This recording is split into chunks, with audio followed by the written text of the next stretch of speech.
ছাত্র জনতা উপস্থিত রয়েছেন, তাদেরকে নিয়ে একটা স্লোগান দেওয়া বেশি জরুরি হয়ে পড়েছে। আমরা কি সবাই একসাথে একটু স্লোগান দিতে পারবো? আমরা কি একটু স্লোগান দিতে পারবো? ইনকিলাব ইনকিলাব ইনকিলাব ইনকিলাব, দিল্লি না ঢাকা, ক্ষমতা না জনতা, আপোষ না সংগ্রাম, দালালি না রাজপথ, দিয়েছি তো রক্ত, রক্তের বন্যায় অ্যাকশন অ্যাকশন, চাঁদাবাজের বিরুদ্ধে, দখলদারের বিরুদ্ধে, সন্ত্রাসীদের বিরুদ্ধে গোয়াইনঘাটের অ্যাকশন। ইনকিলাব ইনকিলাব ইনকিলাব ইনকিলাব, আমরা সবাই হাজির হব। ইনকিলাব এনসিপি এনসিপি। সম্মানিত গোয়াইনঘাটি এমপি কিংবা ক্ষমতাসীন যে কোনো ব্যক্তি তাদেরকে যদি যে কোনো বিষয়ে প্রশ্ন করে, সমালোচনা করে, এরপরও যদি আমাদের আক্রমণ করা হয় মুখ বন্ধ করার জন্য, আমরা কি মুখ বন্ধ করে থাকবো? আমরা কি মুখ বন্ধ করে থাকবো? আমরা কি সমালোচনা করা বন্ধ করব? আমরা কি ক্ষমতার দাবেদারি করব? আমরা কি সরকারি দলের দাসত্ব করব? সম্মানিত গোয়াইনঘাটবাসী, আমরা মনে করি যে কোনো একজন ব্যক্তি, যে কোনো একটা দল ক্ষমতার যে কোনো চেয়ারকে যখনই আমরা প্রশ্ন করা বন্ধ করে দিব, তখন থেকে ওই ব্যক্তি স্বৈরাচারের পথে হাঁটা শুরু করবে। আজকে হয়তো বিএনপি ক্ষমতায়, বিএনপির মনে হতে পারে কথাটা তাদের বিপক্ষে, কিন্তু বিএনপির এটা ভুলে গেলে চলবে না। 5 বছর পর তারা ক্ষমতায় নাও যেতে পারে, সেদিনও আমাদের এই কথা প্রযোজ্য থাকবে। স্বাধীনতার 55 বছর হয়েছে, 71-এর পরেই যদি আমরা এই বন্দোবস্ত করতে পারতাম, তাহলে বিএনপিকেও বিগত 17 বছর জুলুমের শিকার হইতে হইতো না।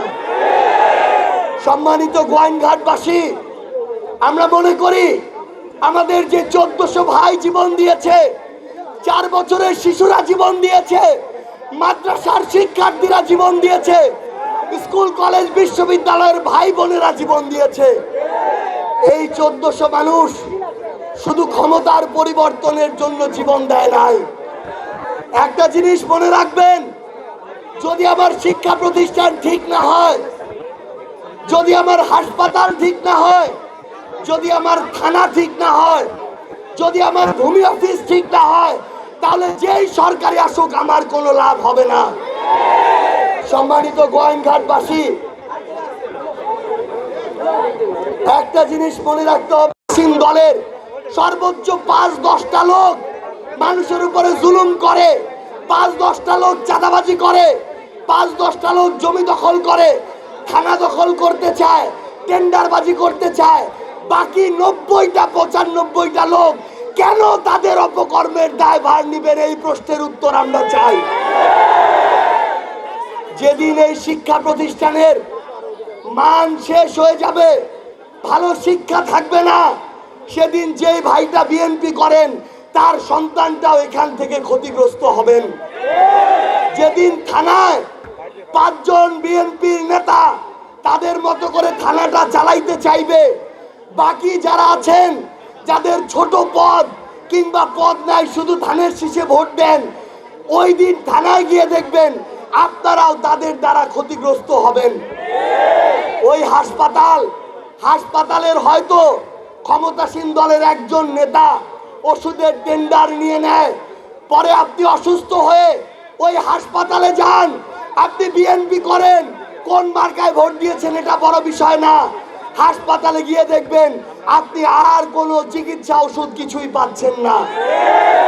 তাহলে 5-10টা লোকের জুলুমের দায়ভার আপনি কেন নিবেন? 5-10টা লোকের জুলুমের দায়ভার ধানের শীষ কেন নিবে? কেন এখানে তারেক জিয়াকে ব্যবহার করে মেজর জিয়াকে ব্যবহার করে, খালেদা জিয়াকে ব্যবহার করে ওই ৫-১০টা লোক লুটপাট করবে। আমাদের অবস্থান, আমাদের সমালোচনা একটা পুরো গোষ্ঠী দল এটার বিরুদ্ধে ব্যাপারটা এমন নয়, বরং কোনো একজন ব্যক্তি হোক ক্ষমতাসীন দলের হোক বিরোধী দলের, তারা যদি এই সিস্টেমটাকে আবার লুটপাটের রাজত্বের দিকে নিতে চায়, তাদের বিরুদ্ধে যত অন্যায় হোক, যত আমাদের উপরে জুলুম হোক, যত রড দিয়ে চোখ কেড়ে নেওয়া হোক, আমরা লড়াই চালিয়ে যাব ইনশাআল্লাহ। একটা জিনিস দেখেন, যখন আপনারা পুলিশের তার কাছে আপনারা একটা ন্যায় বিচার চাইবেন, তাকে আপনি এই থানার সবচেয়ে ক্ষমতাবান মনে করেন, কিন্তু ওসি সাহেব এসপি সাহেবের কাছে অসহায়। পুরো জেলার মানুষ মনে করে সবচেয়ে পাওয়ারফুল লোকটা এসপি সাহেব, উনি চাইলে যে কোনো কিছু করতে পারে।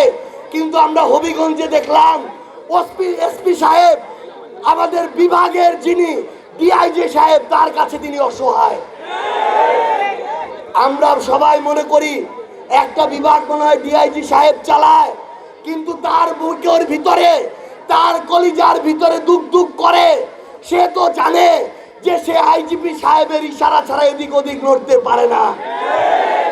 পুরো বাংলাদেশ পুলিশ, সারা বাংলাদেশের মানুষ মনে করে সবচেয়ে ক্ষমতাসীন মানুষ মনে হয় বাংলাদেশ পুলিশের আইজিপি।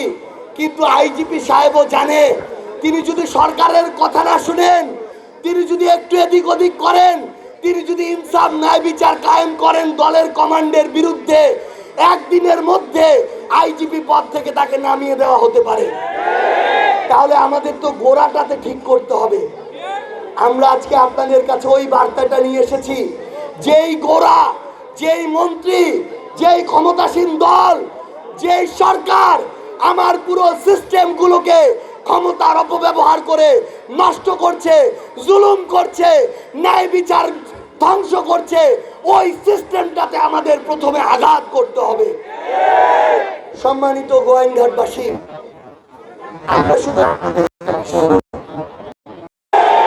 গোয়াইনঘাটবাসী, আপনাদের মনে রাখতে হবে, যারা ইনসাফের পথে লড়াই করে, ন্যায়ের পথে লড়াই করে, তাদেরকে এই লড়াইয়ে এইভাবে আঘাত করবে। কিন্তু দয়া করে আপনাদের বলে যাই, আপনারা যদি আমাদের প্রতি এই আস্থা ভালোবাসা না ছাড়েন, আমরা জীবন দিয়ে দিব, আপনাদের ছেড়ে যাব না ইনশাআল্লাহ। আপনারা আমাদের জন্য দোয়া করবেন। আমরা চাঁদাবাজকে চাঁদাবাজ বলতে চাই, সন্ত্রাসকে সন্ত্রাস বলতে চাই, দখলদারকে দখলদার বলতে চাই, আমরা মাদক কারবারিকে মাদক কারবারি বলতে চাই। আমাদের এখানকার এমপি আরিফুল ভাই, আরিফ ভাইকে শুধু একটা কথা বলি, আজকে যে রাস্তা দিয়ে এসেছি, এই রাস্তা দিয়ে যদি একজন গর্ভবতী মাকে নিয়ে যাওয়া হয়, আমার ওই গর্ভবতী মা এই রাস্তায় তার সন্তান সহ তাকে জীবন হারাইতে হবে। মাসের পর মাস চলে যায়, আমার এই রাস্তা এখনো ঠিক হয় না। আমরা আরিফ ভাইকে বলতে চাই, আমার এই গোয়াইনঘাটের তরুণ সমাজ মাদকের চরাচরিতে ধ্বংস হয়ে যাচ্ছে। মন্ত্রিত্ব করলে হবে না, মালয়েশিয়ায় শুধুমাত্র জনশক্তির ব্যবসা করলে হবে না। আমার এই গোয়াইনঘাটের তরুণ যদি চাকরি না পায়, ওই মন্ত্রিত্ব দিয়ে এই আসনের মানুষের কোনো লাভ নাই। এই যৌক্তিক সমালোচনাও যদি আমার আরিফ ভাইয়ের যারা সমর্থনকারী তারা মেনে নিতে না পারে, তাহলে মনে রাখবেন, আপনার ওই বিবেকবোধ, আপনার ওই মস্তিষ্ক আপনি হাটে বিক্রি করে দেন, ওইগুলা থাকার চেয়ে না থাকাই ভালো। এমপি মন্ত্রী লুটপাট করেছে, এমপি মন্ত্রীর সন্তানেরা বিদেশে পড়াশোনা করেছে, কিন্তু আমার এই জনপদের মানুষের ভাগ্যের পরিবর্তন হয় নাই। আপনি বিএনপি করেন, জামাত করেন, এনসিপি করেন, কোনো সমস্যা নাই, কিন্তু আপনি যদি সত্য মিথ্যার পার্থক্য না করতে পারেন, ন্যায় অন্যায়ের পার্থক্য না করতে পারেন, জুলুম মজলুমের পার্থক্য না করতে পারেন, আপনার মতো মানুষ থাকার চেয়ে না থাকা অনেক ভালো। পরিশেষে আপনাদের কাছে এটুকু বলেই শেষ করি, 2024-এর অভ্যুত্থানের পরে যখন ওসমান হাদিকে জীবন দিতে হয়, তার মানে আমাদের নতুন বাংলাদেশের লড়াইটা এখনো শেষ হয় নাই। এই লড়াইটার দায়িত্ব আপনাদের প্রত্যেককেই নিতে হবে। আমাদের উপরে যখন হবিগঞ্জে আক্রমণ হয়, পরদিন যখন আমরা হবিগঞ্জ যাওয়ার জন্য রওনা দেই, ব্রাহ্মণবাড়িয়া, হবিগঞ্জ, মৌলভীবাজার, আশেপাশের সব জেলা থেকে আমাদের ভাইরা আমাদের জন্য ছুটে এসেছিল। আমাদেরকে হবিগঞ্জ যেতে দেয়া হয় নাই। গতকালকে যখন সিলেটের গোলাপগঞ্জে হামলা করা হয়, রড দিয়ে রক্তাক্ত করা হয়, আমাদের ওই কানাই ঘাটে আমাদের হাজার হাজার জনতা রাজপথে নেমে এসেছিল। আমরা জানি ওই ভাইদের সবাই এনসিপি করে না, কিন্তু আমরা এটা বিশ্বাস করি, যতক্ষণ আপনারা বিবেক বোধটা ধরে রেখে আপনাদের যেই ভাইরা ইনসাফের পক্ষে থাকবে তাদের সাথে থাকবেন, ততক্ষণ আমাদের আজাদির লড়াই চলবে ইনশাআল্লাহ। আপনারা আমাদের জন্য দোয়া করবেন। আমরা এই ব্ল্যাঙ্ক চেক কখনোই দিতে পারি না, কারণ এই ব্ল্যাঙ্ক চেক দিলে এই তারেক রহমানই যদি আবার ফ্যাসিজমের পথে হাঁটে, স্বৈরাচারের পথে হাঁটে, শুধু বিএনপি ক্ষতিগ্রস্ত হবে না, পুরো বাংলাদেশ ক্ষতিগ্রস্ত হবে। এই জন্য যে কোনো যৌক্তিক বিষয়ে আমরা তারেক রহমানেরও যোগ্য সমালোচনা করব। এই সমালোচনা নেয়ার মতো যদি আপনাদের শরীর না থাকে, চামড়াটা অতটুকু মোটা না হয়, আজকে থেকে মোটা করে নেন, কারণ যৌক্তিক সমালোচনা ছাড়া আমার দেশ কোনোদিন তার লক্ষ্যে পৌঁছাতে পারবে না। আপনারা সবাই ভালো থাকবেন, আমাদের জন্য দোয়া করবেন। আসসালামু আলাইকুম ওয়া রাহমাতুল্লাহ।